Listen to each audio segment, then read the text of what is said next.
Oi, gente! É a Sessão da Saudade. Que saudade de você! Canal YouTube Eli Correia Oficial. Se inscreva. Vamos fortalecer cada vez mais o nosso canal, gente. Vamos chegar a 500 mil.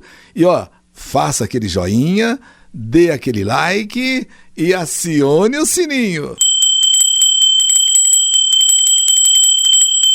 Sininho tocou, é nova carta de saudade no nosso canal. Eu vou pedir a todos vocês que baixem o nosso aplicativo, o aplicativo Eli Correia, e ouçam a Rádio Eli Correia, o nosso programa toda tarde ao meio-dia no nosso aplicativo Eli Correia. E a partir de agora, mais uma carta de saudade. Um amor que não deu certo. Meu nome é Fátima. Eu moro em São Paulo. Quando eu tinha 18 anos, eu tomava conta da casa para minha mãe. A minha mãe costurava para fora. Meu pai era taxista e o meu irmão trabalhava de vendedor em uma seguradora. Foi então que conheci um rapaz que morava perto da minha casa, de nome Paulo. Aliás, ele jogava bola em frente à minha casa, mas eu nunca tinha reparado nesse rapaz. Eu nunca tinha visto, mas a minha mãe, no entanto, o via sempre e gostava de vê-lo jogar. E ela dizia que ele era um palhaço. Era goleiro, mas dos piores. Mas cada gol que faziam, ele fazia uma palhaçada. Então ela o via sempre. Eu nunca tinha visto. Naquele tempo, havia muitos bailinhos nas casas das pessoas para comemorar aniversários, dançar, ficar perto de amigos, de amigas. Havia muitas turminhas na rua, mas ele, Paulo, não fazia parte da minha turma, e sim da turma vizinha. O João, meu vizinho, onde a turma deles se reunia, chamou um dia a mim e minhas amigas, Marli e Irene, para um bailinho, lá na casa de Paulo. Nós fomos, e a partir de então, Paulo não me deu mais sossego. A Irene, minha amiga, minha colega, tentou dar em cima dele, e ele, para fazer ciúmes para mim, dava corda para ela. Mas eu não estava preocupada. Eu não queria namorar nem com ele e nem com ninguém. Mas naquele 1º de fevereiro, quando aconteceu o incêndio do edifício Joelma, em uma sexta-feira, e o Paulo havia nos convidado para um baile num clube do bairro, sábado, embora a tragédia do Joelma tenha enlutado São Paulo, o baile aconteceu assim mesmo. E nesse baile ele só dançou comigo, tendo levado inclusive um primo para ficar com a minha amiga Irene, para se livrar dela. Na hora em que o pessoal do clube pediu 1 minuto de silêncio em memória das pessoas que tinham sido vítimas do Joelma, Paulo me abraçou, fez silêncio, e quando terminou o minuto de silêncio, ele me pediu em namoro, e eu não aceitei. Imagine, numa hora como aquela, depois de 1 minuto de silêncio pelas vítimas, alguém pede você em namoro? Eu disse não. Mas depois ficamos juntos e namoramos. Olha, namoramos por 5 anos. Nosso namoro ia de vento em popa. Nunca brigamos, nunca nos separamos. Viajávamos no carnaval, ano novo, feriado prolongado, sempre com os pais e a família dele. A mãe dele, ela não queria o nosso namoro, pois minha família era pobre, sempre foi, aliás, e ainda é, infelizmente. A família dele também era, até o dia em que o pai dele, que era metalúrgico, desenhou e fabricou os modernos botões dos fogões da Continental. Ele, o pai dele, foi quem desenhou e produziu aqueles modernos botões dos fogões Continental e patenteou aquele botão.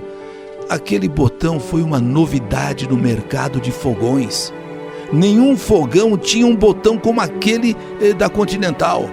Tanto que outras empresas adotaram aquele tipo de botão que acende assim no botão, mas tinha que pagar um royalty, porque ele patenteou a invenção daquele botão lá da Continental. E com isso aí, o pai de Paulo ficou rico. Aí já viu, pobre quando fica rico, vou dizer, é uma porcaria. Eu não vou contar tudo o que essa mulher, a mãe de Paulo, me aprontou. Não vou falar aqui, porque daria um livro. Eu só sei que depois de 5 anos de namoro, agora com o pai dele rico, com ele rico e tal, mas assim mesmo nós resolvemos casar. Sim, começamos a procurar casa, apartamento, dentro das nossas possibilidades. O pai dele disse que nos daria a entrada de um apartamento, a entrada de uma casa de presente. E o restante era nossa responsabilidade. Quer dizer, o sinal, a entrada, o pai daria. Doce ilusão. Quando conseguimos um bom negócio, pois o pai fazia de tudo para o negócio melar. Fazia tudo para que não desse certo. Quer dizer, queria dar a entrada, ia dar a entrada, mas na hora H mesmo não fazia nada. Inclusive com a mãe de Paulo incentivando. Não tem que fazer isso nada, não tem que fazer isso. Nessa época, eu estava de 23 anos. Ele, 2 anos mais jovem que eu, 21. Éramos realmente muito jovens. Não tinha por que apressar a vida. E eu também não queria dar esse desgosto para a mãe dele, que a mãe dele era contra o nosso namoro e muito mais contra o nosso casamento. Paulo havia comprado uma loja de peças de automóveis, mas não deu certo e foi trabalhar numa multinacional. O nosso casamento estava marcado então para aquele dia 26 de setembro de 1979 e teríamos que fazer o curso de noivos. No início de 79, o ano do nosso casamento, eu percebi que ele começou a mudar comigo. Começou a mudar com os meus pais. E a mãe dele sempre dizia, eu não vou desistir. Enquanto eu não conseguir, eu não sossego. Esse casamento não vai sair. Eu não vou desistir, eu não vou... Ela falava assim, para todo mundo escutar, que enquanto ela não visse o nosso casamento ir por água abaixo, o nosso casamento, ser desfeito, vamos dizer assim, ela não ia desistir. E quando foi no dia 5 de maio, um sábado, nós saímos e fomos na casa de um primo dele, que aliás era muito legal. E o primo e a esposa queriam saber dos nossos planos para casamento. E percebi que Paulo não queria tocar no assunto como quisesse desconversar. Quando saímos da casa desse primo, ele parou em uma farmácia e perguntou se havia remédio que fizesse dormir, pois ele estava com insônia e falta de apetite. Quando saímos da farmácia, eu perguntei a ele, o que está acontecendo, Paulo? O que está havendo? Ele falou, eu não sei mais o que eu sinto por você. Estamos muito tempo juntos e eu não tenho mais certeza de nada. Estamos, acho que acostumados um ao outro. E eu não queria, para falar a verdade, uma mãe. Eu queria uma mulher, uma mulher assim, No que eu disse a ele, mas você não quer uma mulher, você quer um amante, é isso? Eu sinto muito se não correspondo às suas expectativas, Paulo. Pois a mulher que eu sou, foi você quem fez. E acho que o professor, então, se eu não sou uma boa mulher, o professor não foi tão bom. Porque o aluno é de acordo com o professor. Eu sou a mulher que você fez. E se você agora não está gostando, que você quer uma mulher, isso e aquilo, então o professor não foi bom. Eu estava louca de raiva. Mas louca de raiva mesmo, e ainda disse, me deixa em casa. Me deixa em casa e não apareça mais, porque a hora que eu descer desse carro, nunca mais você vai falar comigo, tá? É isso que você quer? É isso? E um anjo passou e falou amém. Porque nunca mais nos falamos mesmo. Mas vê-lo, infelizmente, eu via muitas vezes, eu via assim, com alguma frequência, mas nunca mais realmente conversamos. Eu confesso que quase morri. Emagreci 20 quilos, só tomava café, trabalhava o dia todo, tomando café e vivia como um zumbi. Romance desfeito, o sonho do casamento terminado, e quando chegou o mês de setembro, que seria o mês que nós casaríamos, eu confesso que eu sofri demais. E em novembro, chegou na minha casa um convite.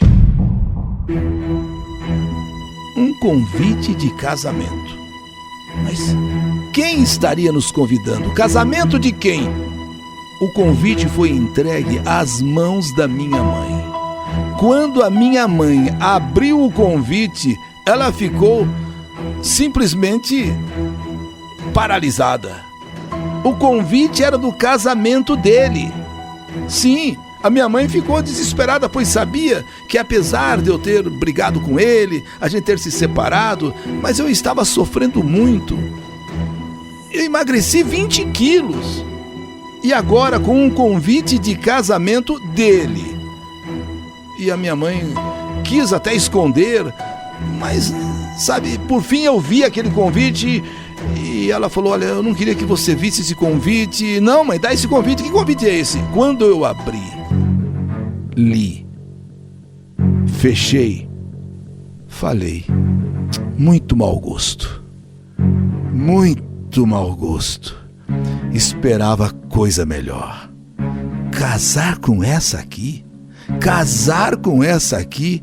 Muito, mas péssimo gosto. Esperava sinceramente coisa melhor. Até hoje eu não consigo expressar o que eu senti na hora. Mas eu disse para mim mesma: eu vou no casamento. Eu vou no casamento e vou sentar no primeiro banco da igreja. Isso eu vou. Vou. E falei para minha mãe que eu iria no casamento e sentaria no primeiro banco, ali no primeiro banco. Minha mãe falou: você tá louca, minha filha, você tá louca, não faz isso, vai ser um escândalo. Mãe, dane-se, eu vou e vou sentar no primeiro banco. Comprei um vestido rosa-choque, daqueles que só você aparece. Sandália da mesma cor, rosa-choque. Sandália bem alta. E convidei um colega de trabalho, um verdadeiro deus grego, de tão bonito, que me acompanhasse. Me acompanha. Vem comigo nesse casamento, vem. Ele aceitou. Ele topou. Tudo pronto. O casamento seria no dia 26 de janeiro, logo após o feriado de aniversário da cidade, de aniversário de São Paulo, 26 de janeiro. O dia chegou. Eu fui a primeira que cheguei na igreja para ter realmente certeza de que eu sentaria no primeiro banco. Tanto que eu cheguei, fui a primeira, sentei no primeiro banco e ali fiquei ao lado daquela companhia, aquele verdadeiro deus grego que eu convidei para que viesse comigo no casamento, e ele aceitou. De repente, os convidados foram chegando, no altar os padrinhos. O noivo, quando me viu, o meu ex-amor, o meu ex-namorado, noivo e quase marido, quando ele me viu, ele ficou meio que em estado de choque. Estava tudo pronto. O órgão começa a tocar. A porta da igreja se abre. E a noiva, com o seu pai, entram. E olhando de um lado e de outro, ela é emocionada. O noivo, o meu ex-noivo, o meu ex-futuro marido, ali, assim nervoso, não pelo casamento, mas pelo que poderia acontecer, porque viu que eu estava ali era para provocar. Eu poderia estar no meio da igreja, no meio dos outros, não, mas eu fiz questão de estar na primeira fila e ali, do lado que a noiva passava. E de repente, quando a noiva vai se aproximando, e eu com aquele vestido rosa choque, só dava eu ali. Quando ela me viu, ela olhou, quando ela me viu, ela começou a gritar: fora, fora, fora, fora, ela tem que sair, fora, fora. Para não ter mais problemas, para não ter mais confusão, eu alcancei o que eu queria. Um verdadeiro escândalo no casamento.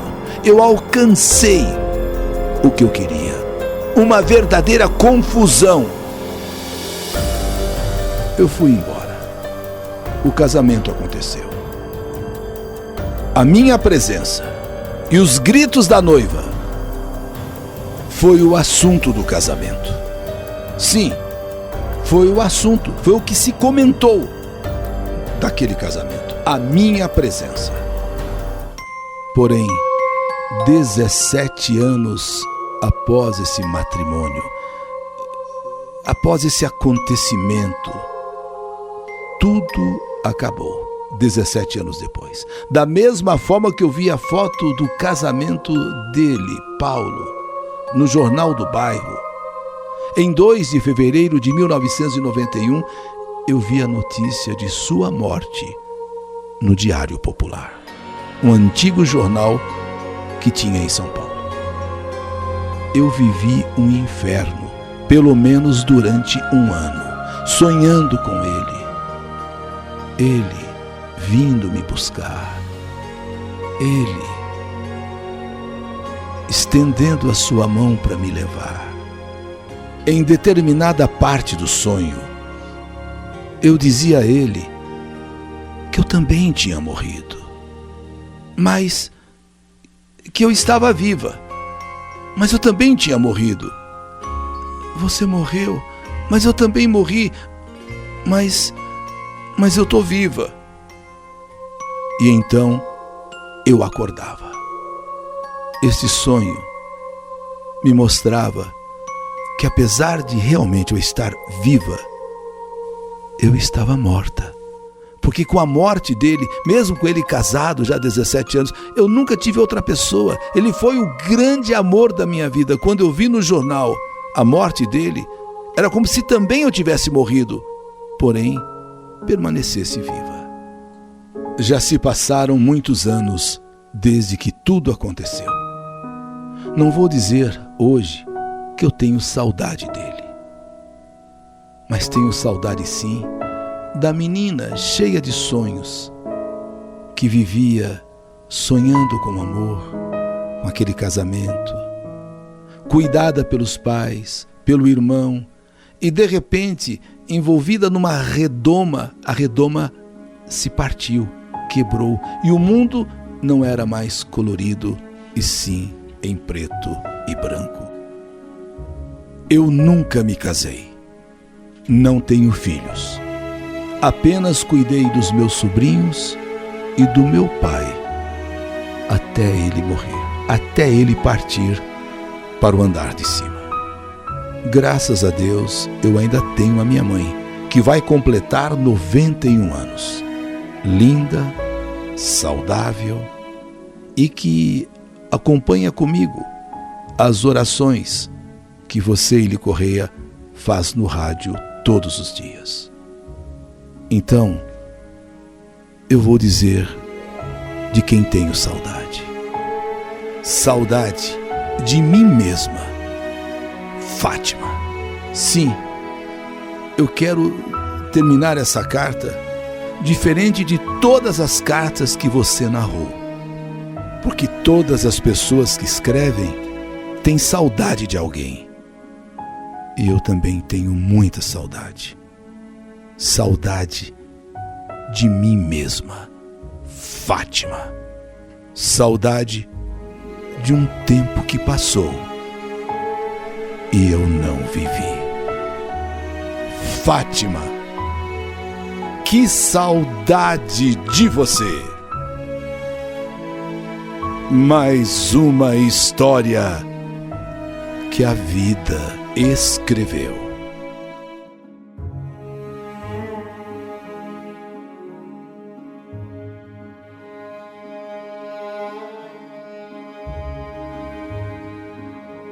Um amor que não deu certo. História do canal YouTube Eli Correia Oficial.